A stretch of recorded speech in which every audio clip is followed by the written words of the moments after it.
बिस्मिल्लाहिर्रहमानिर्रहीम। Hello everyone students, आज का जो हमारा नेक्स्ट लेक्चर है वो हमने बात करना है एक्टिव प्लाज्मा मेम्ब्रेन के अक्रॉस मेम्ब्रेन जो ट्रांसपोर्ट होती है उसमें आज हमने एक्टिव ट्रांसपोर्ट में से सोडियम और पोटेशियम पंप पर बात करना है। इससे पहले हमने डिफ्यूजन पर बात की है, हमने ऑस्मोसिस के ऊपर बात की है जो कि दोनों हमारे पास जो है, और तीसरा ऑस्मोसिस के ऊपर बात की है। डिफ्यूजन, ऑस्मोसिस, फैसिलिटेटेड डिफ्यूजन तीनों जो है वो शॉर्ट डिस्टेंस के लिए यूज़ हो रहा था। फैसिलिटेटेड डिफ्यूजन का हमारे पास जो है ये 3 अकसाम थे।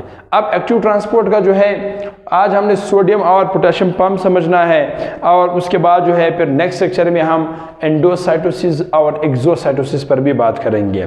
जो हमारे पास एक्टिव ट्रांसपोर्ट है, याद रहे डियर स्टूडेंट्स, जो एक्टिव ट्रांसपोर्ट है ये जो है वो एटीपी को कंज्यूम करता है। ठीक है, एटीपी इज कंज्यूम, ये हमारे पास एटीपी को जो है वो यूज करता है। That time when substance move, जब हमारे पास सब्सटेंस मूव करता है तो ये हमारे पास एनर्जी को जो है वो यूज़ करता है। ठीक है, जब सब्सटेंस हमारे पास ये टेक करता है, लेता है, तब चीज़ हमारे पास जो सब मटेरियल है वो हमारे पास जो एटीपी है वो इसमें ख़ास करके यूज़ होता है। अब यहाँ पर जो एक्टिव ट्रांसपोर्ट में जो है हमेशा एक बात याद रखें, इसमें 100% जो सब्सटेंस है वो कम्प्लीटली जो है वो एक एरिया से, ठीक है, completely move from one place to another place. ठीक है, one place to another place, वो कम्प्लीटली एक एरिया से दूसरे एरिया की तरफ जो है वो मूव करता है। अब इसमें 2 पंप है, एक को हम जो है वो सोडियम पंप कहते हैं। ठीक है, हमारे पास क्या है, सोडियम पंप, और दूसरा जो है वो पोटेशियम पंप है। ये 2 पंप जो है वो ख़ास करके जो है वो यूज़ होते हैं। अच्छा, ये जो सोडियम और पोटेशियम पंप है, सबसे पहली बात ये होगा कि एटीपी हाइड्रोलाइज होगा। एटीपी के हाइड्रोलाइज से वो हमारे पास जो फॉस्फेट को रिलीज़ करेगा, उससे हमारे पास एनर्जी निकलेगा। वो एनर्जी जो है वो सब्सटेंस को टेक इन करने की जो है वो क्या करेगा, कोशिश करेंगे। मिसाल के तौर पर ये हमारे पास प्लाज्मा मेम्ब्रेन है, मैं ज़रा यहाँ बनाता हूँ। ये हमारे पास क्या है डियर स्टूडेंट्स, ये प्लाज्मा मेम्ब्रेन है। यहाँ पर थोड़ा सा मैं इसको ऊपर बनाता हूँ, ये हमारे पास क्या है, प्लाज्मा मेम्ब्रेन है। अब इस प्लाज्मा मेम्ब्रेन के अंदर जो है यहाँ पर जो हमारे पास एक्सट्रिंसिक प्रोटीन है वो इसमें ऐसे मौजूद है जो कि एनर्जी को इस्तेमाल करता है। सीयू यहाँ पर एक्सट्रिंसिक प्रोटीन जो है वो मौजूद है। अब इधर से क्या होगा, एटीपी खर्च होगा, एटीपी इसमें क्या होगा, कंज्यूम होगा। ये एटीपी जैसे ही यहाँ पे इन करेगी, ठीक है, आने के बाद सीधा यहाँ से इधर से हमारे पास जो है ये एसिड, इसकी ब्रेकडाउन होगी, यानी हाइड्रोलिसिस होगी। जैसे हाइड्रोलिसिस होगा तो ये हमारे पास एडीपी बनेगा। इसी के साथ साथ यहाँ पर एक इनऑर्गेनिक फॉस्फेट को क्या करेगा, रिलीज़ करेगा। जब वो इनऑर्गेनिक फॉस्फेट को रिलीज़ करेगा, अब यहाँ पर इधर सोडियम पंप वगैरह जो प्रोसेस जो है, यहाँ से क्या होगा, इधर से 2 जो हमारे पास जो है 3 जो सोडियम है वो बाहर की तरफ रिलीज़ होगा। ठीक है, यहाँ से क्या होगा, यानी ये इनसाइड है, ठीक है, ये इनसाइड दिस सेल है, ठीक है, या इनसाइड, ये इनसाइड दिस सेल वाली पोर्शन है, इनसाइड सेल, ये हमारे पास इसकी आउटसाइड पोर्शन है। ठीक है, यानी ये आउटसाइड द मेम्ब्रेन, ठीक है, आउटसाइड दी मेम्ब्रेन, ये मेम्ब्रेन के बाहर वाला हिस्सा है, ये मेम्ब्रेन के ये इनसाइड वाला हिस्सा है। अब इधर से क्या होगा, 3 सोडियम बाहर की तरफ ऐसे रिलीज होगा सीयू। अब यहाँ पर 3 सोडियम रिलीज हो गया।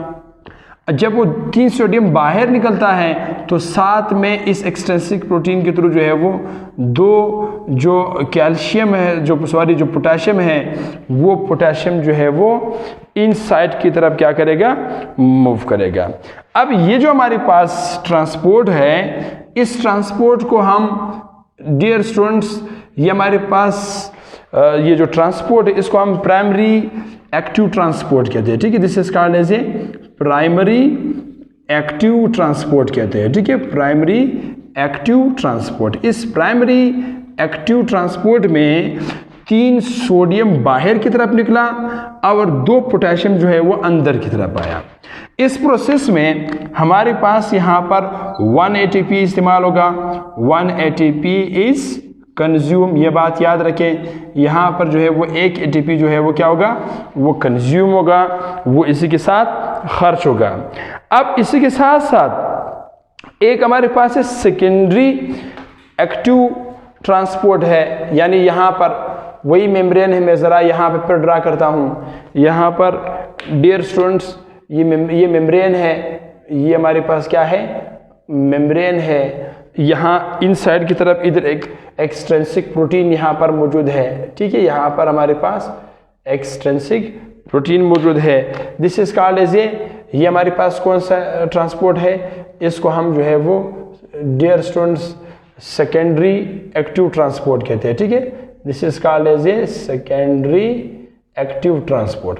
अच्छा, ये जो सेकेंडरी एक्टिव ट्रांसपोर्ट है, अब एक तो हमारे पास यहाँ पर इस ट्रांसपोर्ट में बतदरीज जो है वो जो सोडियम है वो मुसलसल बाहर, यानी 3 यहाँ से निकल रहे हैं, वहाँ से 2 पोटेशियम बाहर की तरफ आ रहा है।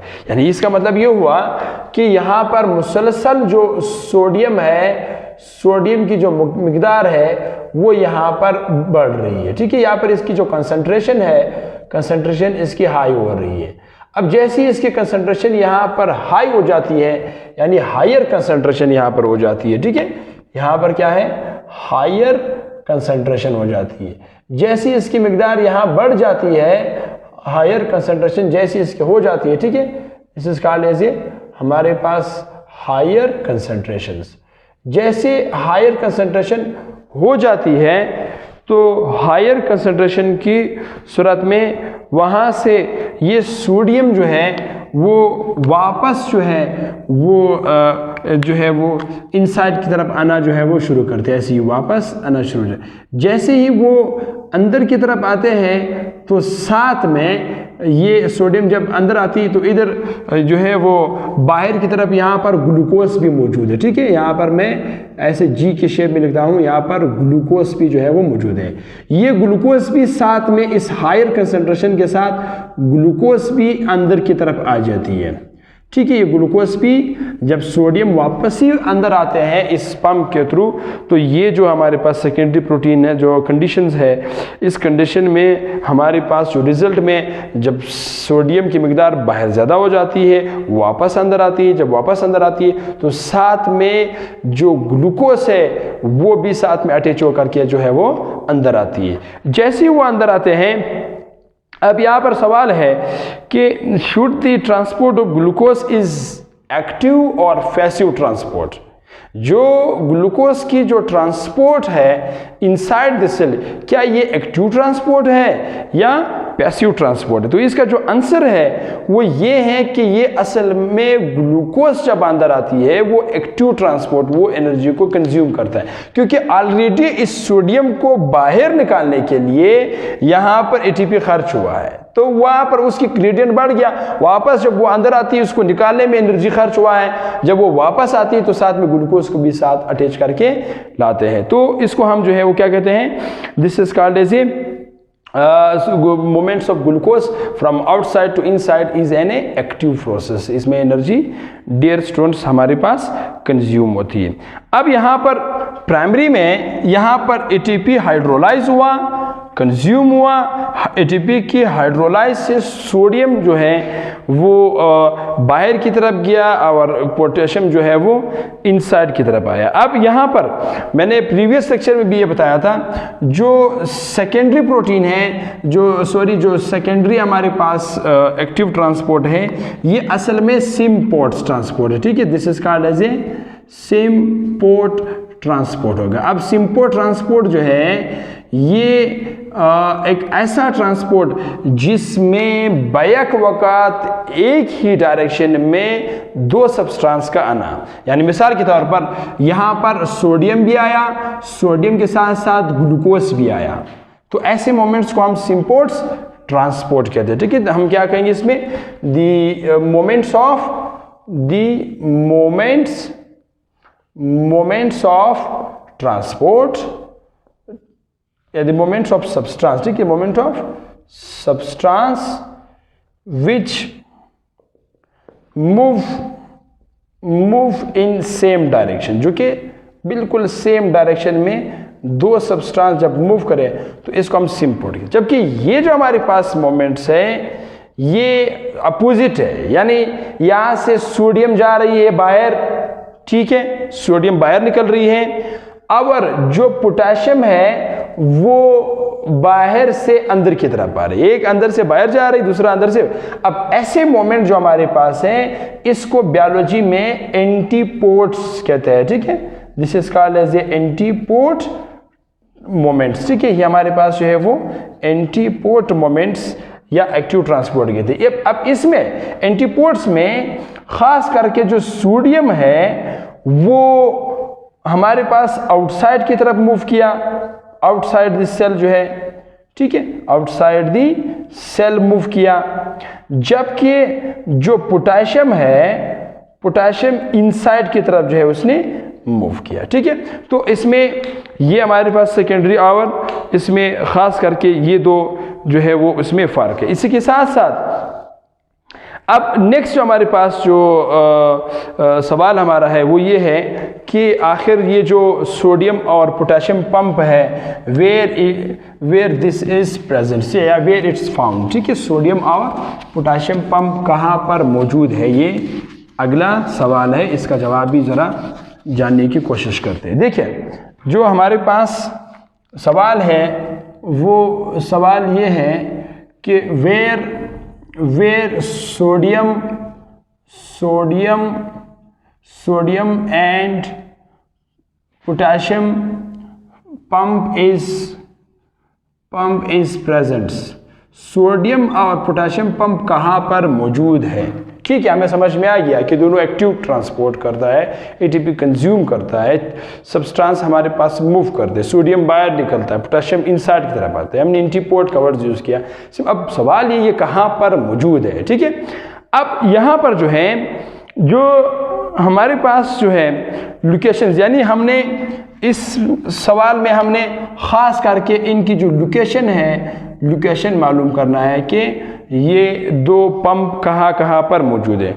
ठीक है, पहली बात तो ये है कि हमारे पास जो है ये मौजूद है, ये जो पंप है ये मौजूद है जो ख़ास करके जो हमारी न्यूरॉन है, न्यूरॉन के जो मेम्ब्रेन है उस पर हमारे पास मौजूद है। ठीक है, it is presents in neuron membrane. ठीक है, न्यूरॉन का जो मेम्ब्रेन है उस मेम्ब्रेन पर जो है वो ये मौजूद है। ठीक है, न्यूरॉन की जो मेम्ब्रेन है वहाँ पर ये मौजूद है। ठीक है, न्यूरॉन में जो है वो जो इम्पल्स है वो इलेक्ट्रिकल सिग्नल के थ्रू जो है वो मूव करती है, उसमें सोडियम और पोटेशियम का बड़ा अहम रोल होता है। और उसी के साथ साथ दूसरा जो है हमारे पास ये मौजूद है मसल्स के, जो हमारी जो मसल्स है, ठीक है, मेम्ब्रेन ऑफ मसल्स फाइबर्स पर भी मौजूद है। ठीक है, मेम्ब्रेन ऑफ मसल्स फाइबर पर भी जो है वो क्या है, मसल्स फाइबर जो है, जो हमारे मसल्स फाइबर के मेम्ब्रेन है इस पर भी जो है वो क्या है, ये सोडियम और पोटेशियम पंप जो है वो मौजूद।